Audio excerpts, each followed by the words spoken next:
You're superb. Finally, I get to watch Fear Street Part 1, 1994. This is one part of a three-part film trilogy event that they're doing over on Netflix. If you're watching this, you're probably thinking to yourself, how did you get to see this movie that early? I got a screener, so shout out to the people that set me up with that. That's my first screener. It's kind of weird. Definitely want to watch this movie again in full 4K, because when they send you these screeners and stuff, it's only like locked at like 1080p, and it has watermarks and stuff. It's really weird. But man, I was thinking to myself as I was watching this, how am I going to really break down this whole review? Because it's early. I wasn't expecting to get this. I was expecting to watch this like everybody else when it drops, but I will be watching the premiere when it premieres and all that stuff, and hopefully I can get a part 2 screener too, because that's the one I'm really looking forward to, and I'll get into why. So what I'm going to do here is split this up into two kind of parts.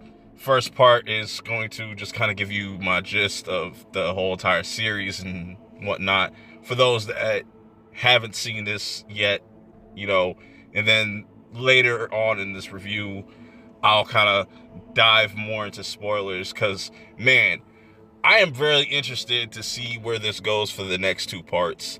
So let's kick things off and kind of talk about what exactly is Fear Street 94. This takes place in a town called Shadyside. Now, this was the interesting thing about how they set up this whole entire film, is you have these two rival towns. Like, you have Sunnyvale and Shadyside. Shadyside is like, middle class. Some people are really are pretty much broke, you know what I'm saying, barely living. Sunnyvale is like where all the rich people are, and something happens at this mall where you saw in the trailer, for those that peeped the trailer, they did a really interesting fake out with this one character, Heather, that we're introduced to. And it's very straight out of like Scream, where, she's answering the phone and obviously nobody, responds on the other end, and she turns around, I should say, and almost gets stabbed in the gut, but she has saved by the book. She's saved by a book, and but she immediately gets fucking wrecked in this movie. I'm not going to say exactly how, but it's just, that's another thing I really enjoy about this movie, is the gore in this is very pleasing. It's not too over the top, but they really do use that R rating, and I think they're really going to use it in part 2. I cannot wait. I cannot wait for part 2. So yeah, so you have this, like, they really have beef with each other.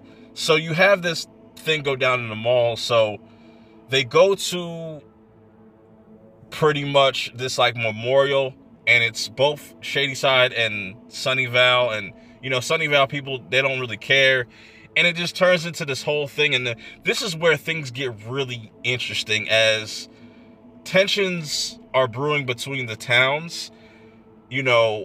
You have our main characters, Dina, Sam, Josh, which Josh is Dina's brother, I think. Yeah, pretty much. Then Simon and Kate, which are Dina's best friends. And Sam is, well, when you're introduced to her, she is Dina's girlfriend, or ex-girlfriend at the time. Interesting. I have a lot of issues with some of these characters. In particular, the main character, Dina. She is very extreme. I'm curious to see people's thoughts on her character, and I think that's going to be a lot of what people are going to talk about when this movie comes out. Is, I feel like she's going to get on some people's nerves. That's all I'll say. I'll explain more later when I go kind of into spoilers. So they set up this kind of beef between this town and tensions are brewing. And Sam, she used to live in Shadyside, now she lives in Sunnyvale, and then that's kind of problematic. They have an encounter with one another, and it kind of goes left, and that's where kind of the film starts to pick up. And for this being almost a 2 hour movie, I kind of enjoy the pacing. I could see some people having issues with certain parts of this movie.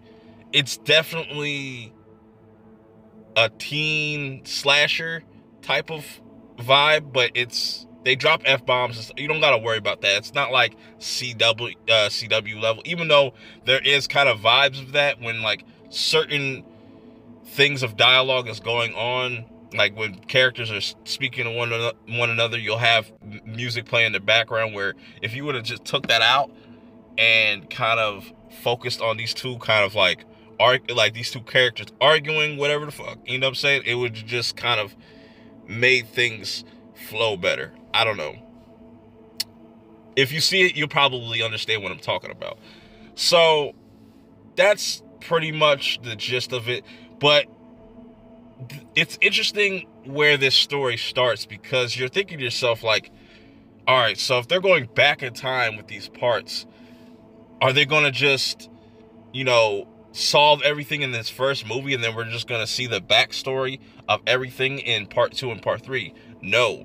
The ending to this is very interesting, and I can really appreciate the fact that this is a slasher, but you don't get the kind of...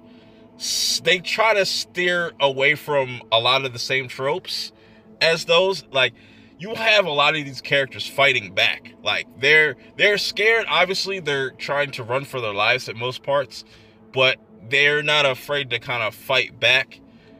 And man, the kills in this, I think, are pretty decent, but I think we're really going to have to wait for part 2. I know I keep mentioning that, but part 2, I said this in previous videos that I did about Fear Street. I think that one's gonna be my favorite because it's based off of Nightmare on Elm Street. Literally, there's a guy with an axe. This is not a spoiler. There's a guy with an axe, and that's all I need to see, because we saw that in the trailer. A guy with the axe, so that's obviously going to be the like Jason knockoff for 78, and I can't wait, because boy, when you see this, you'll see why I'm excited to see that character in action. Man, dope. But overall, before I get into like the kind of spoiler-esque part of this review, I think people will really enjoy this film and be able to rewatch it. And I think it's definitely a good setup film for the next 2 parts. And I think this also kind of sets up other movies, possibly. If these movies are received well, we'll probably get some more Fear Street, like a Fear Street part 4, 5, and 6 or something like that. And it'd be really cool to see them kind of build out this universe and stuff like that. And I really appreciate what they did with this. The quality is, I'm gonna leave that alone, just because, like I said, it's not dropped on Netflix, so I can't watch it with the 4K and the HDR and all that, and the surround sound, like the full immersion. I'm gonna have to wait until Friday to watch that. I can't wait. So now let's get into some spoilers, because I know I've just been kind of rambling on for the last like almost 10 minutes now. So man, let me talk about Dina, the main character, first. Like, I'm mixed with her, because she's not afraid. She's not, your typical chick in a slasher that like trips and falls over her own feet and stuff. Like, she really wants to smoke. She doesn't really care about what's going on, but she really cares for this character, Sam. Sam's also a cool character, even though, like, honestly, I can see why she doesn't want to be around Dina, because Dina is kind of a nut. She's definitely a nut. The whole altercation that kind of got them into this situation is they were on their bus, like Dean and everybody, you know, they got into kind of like a scuffle at the memorial, or at the memorial. Everybody got sent home. You know what I'm saying? And how is it? Hold on. How is it that, you know, you're in this large town, but you literally have like one or two cops on duty? It's just, that was really poorly done. Um, but you know, going back to the whole altercation, how everything kind of started and why things are the way they are, is pretty much what happened with Dina. Is they're all on their way back to Shady Side, but people from Sunnyvale, like the boyfriend of Sam, was driving the car, just harassing this bus and just throwing weird shit there. And this makes Dina do something pretty dumb, but also I feel like there's a connection between, you know, Dina's character and Sam's character, and we'll probably get an answer for that in part 3. But so Dina opens the back of the bus and throws this, like, what was it? Those like 10-gallon jug things, whatever, the sports I don't know. The things that I'm drawing a blank on it. I don't know why, but she throws that. It accidentally gets thrown out because she was just going to throw the juice or the Gatorade or whatever was in there onto the car, but ends up hitting the car, and they spun out. Sam and her boyfriend crash into a tree, but then things start to get really weird for Sam. Her nose is bleeding.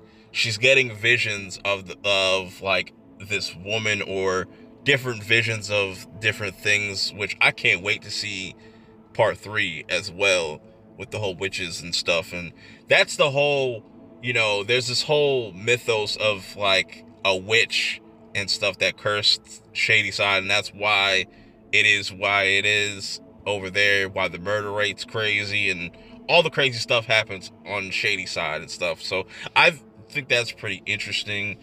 And now that they kind of touched a grave, pretty much they are all cursed, essentially.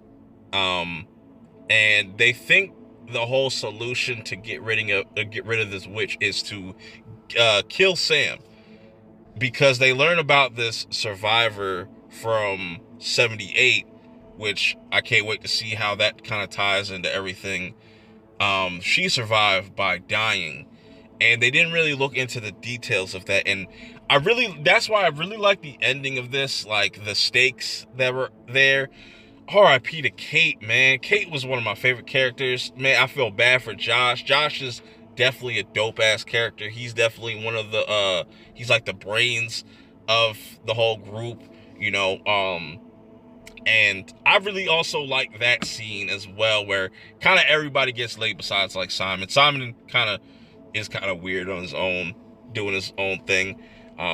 He's definitely a stereotypical kind of like character you would see in like a slasher or a horror movie. So yeah, they try to pretty much stop this from happening by drugging or making Sam overdose, which was fucking really tough to watch, to be honest. Like, this is the person that you love, and you gotta just stuff pills down their faces and stuff. Like, man, it was rough, but that didn't stop nothing. You know, it does end off like a Freddy Krueger or a Nightmare on Elm Street, or like, you know, that typical slasher where you think things are all cool and calm, but nah, things go completely left. Sam gets kind of like possessed. She has to kind of get put in check. Now they go to see the survivor from 78. I forget her name, drawing a blank on it, but I really enjoyed this whole entire, you know, first half. It does have its issues. Like, I don't like Dina's character all the way, but she's okay for right now. I feel like we could see her change in the near future, in probably part 3 or something like that. But to wrap this whole video up, this is a very solid start to something that I think will be a really dope trilogy. Hopefully it all kind of pays off at the end, We're just got to wait and see. Let me know your thoughts in the comments below about this. Like, what is your knowledge on Fear Street? Is this connected to any books or something like that? Don't spoil it for me. Just, like, you know, give me some clarification there, because I know they're probably going to take certain things from certain books and, you know, craft a story out of it. Overall, I think you should definitely watch this, especially if you're a horror fan, especially if you are a fan of the slasher genre or just witches, stuff like that. I think you will get a lot of enjoyment out of this. This is definitely going to be something to watch over the weekend and beyond. It's going to be dope to see how all this comes together. Will it deliver at the end? Will they have some type of resolution? Or is just everybody fucked? I'd be honestly cool with everybody being fucked and just everybody dying in the process of all of this. Because I don't like happy endings in my horror movies. It's time to switch it up. Hopefully it delivers, but we just got to wait and see. Till next time, I hope y'all enjoyed this review. I will see y'all later. Peace.